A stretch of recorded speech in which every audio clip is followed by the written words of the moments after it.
ഇത് കോതമംഗലം രൂപതയിലെ Muthalakodam saint George ഫൊറോന ദേവാലയം. മുതലക്കോടത്ത് മുത്തപ്പൻ എന്ന വിളിപ്പേരുള്ള വിശുദ്ധ ഗീവർഗീസ് സഹദായാണ് ദേവാലയത്തിന്റെ സ്വർഗീയ മധ്യസ്ഥൻ. തന്നെ വിളിച്ച് അപേക്ഷിക്കുന്ന ഓരോ മനുഷ്യനും പിതാവായ ദൈവത്തിൽ നിന്ന് നിരവധിയായ അനുഗ്രഹങ്ങൾ നേടി നൽകുന്നതിനാൽ വിശുദ്ധന്റെ മാധ്യസ്ഥം തേടി നാടിന്റെ നാനാഭാഗത്ത് നിന്ന് മാത്രമല്ല വിദേശങ്ങളിൽ നിന്ന് പോലും നിരവധി ആളുകൾ ഓരോ ദിനവും ഈ ദേവാലയത്തിലേക്ക് കടന്നു വന്ന് പ്രാർത്ഥിക്കുന്നത് വലിയ അനുഗ്രഹങ്ങൾ വിശുദ്ധനിൽ നിന്ന് തങ്ങൾക്ക് ലഭിക്കുമെന്നുള്ള വലിയ വിശ്വാസത്തോടുകൂടെയാണ്. തൊടുപുഴയിൽ നിന്ന് ഉടുമ്പന്നൂർ ചീനിക്കുഴി വഴി സഞ്ചരിച്ചാൽ ഈ മുതലക്കോടം ടൗണിൽ എത്തിച്ചേരാം. ടൗണിനോട് ചേർന്ന് പ്രധാന റോഡിനോട് ചേർന്ന് തന്നെയാണ് ഈ മനോഹരമായ ദേവാലയം സ്ഥിതി ചെയ്യുന്നത്.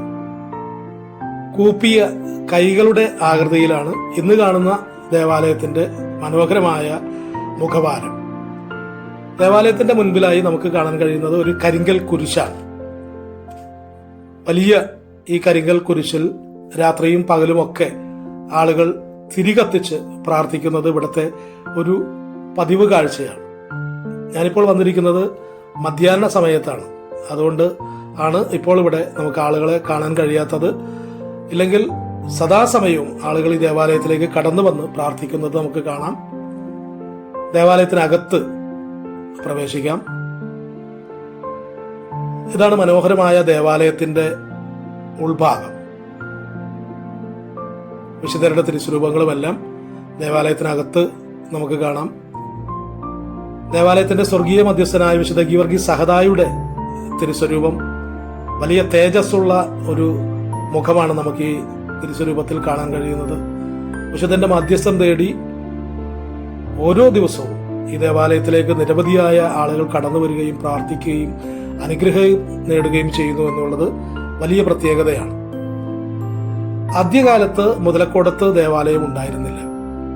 അതുകൊണ്ട് AD 600 സ്ഥാപിതമായ കിഴക്കിന്റെ മാതൃദേവാലയം എന്നറിയപ്പെടുന്ന ഈ ദേവാലയത്തിന്റെ മാതൃദേവാലയമായിട്ടുള്ള മൈലക്കൊമ്പ് പള്ളിയിലാണ് ആളുകൾ വിശുദ്ധ ബലിയർപ്പണത്തിനുമൊക്കെ പോയിക്കൊണ്ടിരുന്നത്.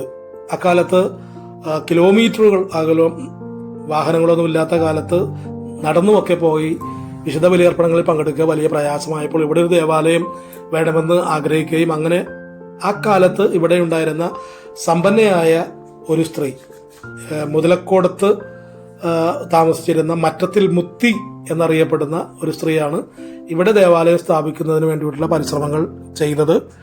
AD 1312 ഇവിടുത്തെ ആദ്യത്തെ ചെറിയ ദേവാലയം, മറ്റത്തിൽ മുത്തിയുടെ നേതൃത്വത്തിലുള്ള ചെറിയ ദേവാലയം സ്ഥാപിതമാകുന്നത്. അതും വളരെ മനോഹരമായ ദേവാലയമായിരുന്നു എന്നാണ് പറയപ്പെടുന്നത്.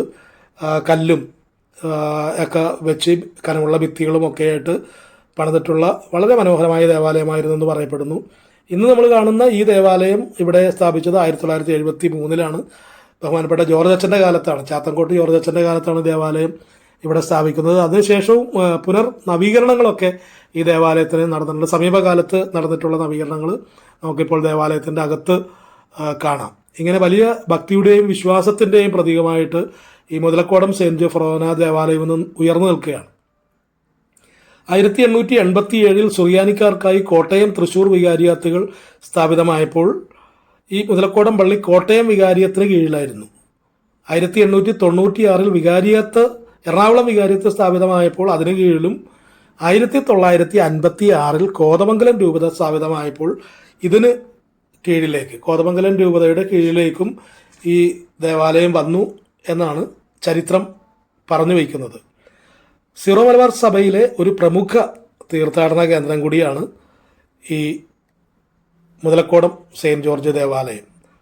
പല സഭാചരിത്രങ്ങളിലും ഈ ദേവാലയത്തെക്കുറിച്ചിട്ടുള്ള പഴയ ചരിത്രങ്ങളെല്ലാം ഒരുപാട് പല സ്ഥലത്തും നമുക്ക് കാണാനായിട്ട് കഴിയും. എങ്കിലും അത്തരം കാര്യങ്ങൾ നമ്മൾ ഇപ്പോൾ അത് പ്രതിപാദിച്ചിട്ട് കാര്യമില്ലാത്തതിനാൽ ആ കാര്യങ്ങളിലേക്ക് കിടക്കുന്നില്ലെങ്കിലും 1704 ഒരു റിപ്പോർട്ട് അനുസരിച്ചിട്ട് മുതലക്കോടം പള്ളി പോർച്ചുഗീസ് പാദ്രിവാദയുടെ കീഴിലും 1767 ഒരു രേഖയനുസരിച്ച് പ്രൊപ്പഗാന്ത ഫീദയുടെ കീഴിലും ആയിട്ട് കാണാൻ കഴിയുന്നുണ്ട്. 1787 ഫെബ്രുവരി 1 പാറേമാക്കൽ ഗവർണറുടെ നേതൃത്വത്തിൽ വിളിച്ചുകൂട്ടിയ അങ്കമാലി സമ്മേളനത്തിൽ പങ്കെടുത്ത 81 പള്ളികളിൽ ഒന്ന് ഈ മുതലക്കോടം പള്ളിയാണെന്നാണ് പറയപ്പെടുന്നത്. പാറേമാക്കാൽ ഗവർണറുടെ കാലത്തിന് ശേഷം 1861 കൽദായ സഭയിൽ നിന്ന് മാർ റോക്കോസ് വരുന്നതുവരെ മുതലക്കോടം പള്ളി പാതിരുവാദ ഭരണത്തിന് കീഴിലായിരുന്നു എന്ന് പറയുന്നു. പാതിരുവാദയിലെ ഒട്ടുമിക്ക വാറും പള്ളികൾ എന്നതുപോലെ മുതലക്കോടം പള്ളിയും മാർ റോക്കോസിന് പിന്തുണ കൊടുക്കുകയും 1863 റോക്കോസ് പിൻവാങ്ങിയപ്പോൾ പാതിരുവാദയുടെ കീഴിൽ തുടരുകയും 1870 വരാപ്പുഴ കേന്ദ്രമായുള്ള പ്രൊപ്പഗാന്ത ഫീദയുടെ ഭരണം സ്വീകരിക്കുകയും ചെയ്തു എന്നൊക്കെയാണ് ചരിത്രം പറഞ്ഞു വയ്ക്കുന്നത്. എന്തായാലും ചരിത്രം അതിൻ്റെ ഭാഗങ്ങളിൽ അങ്ങനെ നിലനിൽക്കട്ടെ. നമുക്ക് ഈ ദേവാലയത്തിൽ വന്ന് പ്രാർത്ഥിക്കുമ്പോൾ വിശുദ്ധന്റെ മധ്യസ്ഥത്തിൽ അനുഗ്രഹങ്ങൾ ലഭിക്കുകയും ഓരോരുത്തരുടെയും പ്രയാസങ്ങളും പ്രതിസന്ധികളും ആകുലതകളിൽ നിന്നുമൊക്കെ വിശുദ്ധന്റെ മധ്യസ്ഥം വഴി ദൈവത്തിൽ നിന്ന് അനുഗ്രഹങ്ങൾ ലഭിച്ച് മനഃശാന്തിയോടെ ജീവിക്കാൻ കഴിയുക എന്നുള്ളതാണ് ഏറ്റവും പ്രധാനമായിട്ട് നമുക്ക് ഇവിടെ കാണാൻ കഴിയുന്നത്.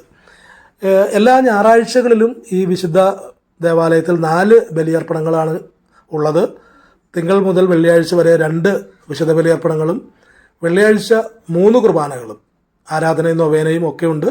അതുപോലെ തന്നെ ശനിയാഴ്ച രാവിലെ 6 മണിക്കും 7 മണിക്കും 10 മണിക്കും കുർബാന അതുപോലെ തന്നെ ആരാധന എല്ലാം ഈ ദേവാലയത്തിലുണ്ട്.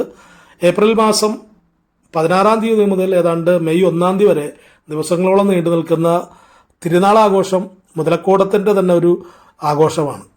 അത് നാനാജാതി മതസ്ഥരായിട്ടുള്ള ആളുകളും ഈ തിരുനാൾ വിശുദ്ധൻ്റെ തിരുനാൾ വലിയ ആഘോഷത്തോടെയാണ് കൊണ്ടാടുക. അവരുടെ വീടുകളെല്ലാം ഒരു ഉത്സവ പ്രതീതി ജനിപ്പിക്കുന്ന വിധത്തിലാണ്. വിവാഹം കഴിഞ്ഞു പോയിട്ടുള്ള മക്കളും ആളുകളും ചാർച്ചക്കാരും ബന്ധുക്കളും ഒക്കെ ഈ തിരുനാളാഘോഷത്തിന് മുതലക്കോടത്തേക്ക് എത്തിച്ചേരുക. തിരുനാൾ വിശുദ്ധ ബലിയർപ്പണങ്ങളും നൊവേനകളും ആരാധനയും വാഴ്വും അതുപോലെ തന്നെ പട്ടണം ചുറ്റിയുള്ള പ്രദക്ഷിണവും ഒക്കെ ഈ തിരുനാളിൻ്റെ വലിയ ആഘോഷ കർമ്മങ്ങളായിട്ട് കാണുവാനായിട്ട് കഴിയും. ഏതായാലും വിശുദ്ധ ഗീവർഗീസ് സഹദായുടെ മധ്യസ്ഥം തേടി ഈ ദേവാലയത്തിലേക്ക് കടന്നു വരുന്ന ഓരോ തീർത്ഥാടകനും വിശ്വാസിക്കും വിശുദ്ധ ഗീവർഗീസ് സഹദായുടെ എല്ലാ മാധ്യസ്ഥവും അനുഗ്രഹവും ഉണ്ടാകട്ടെ എന്ന് ഞാൻ ആഗ്രഹിക്കുകയും പ്രാർത്ഥിക്കുകയും ചെയ്തുകൊണ്ട് വീഡിയോ അവസാനിപ്പിക്കുമ്പോൾ ഈ വീഡിയോ ഇഷ്ടപ്പെടുന്നവർ ഇത് ഷെയർ ചെയ്യുവാനും ലൈക്ക് ചെയ്യുവാനും ഒന്ന് സബ്സ്ക്രൈബ് ചെയ്യുവാനും മറക്കാതിരുന്നാൽ നന്നായിരുന്നു. ദൈവം നിങ്ങളെല്ലാവരെയും അനുഗ്രഹിക്കട്ടെ. എല്ലാവർക്കും നന്മയുണ്ടാവട്ടെ. വീണ്ടും മറ്റൊരു വീഡിയോയുമായിട്ട് കാണാം.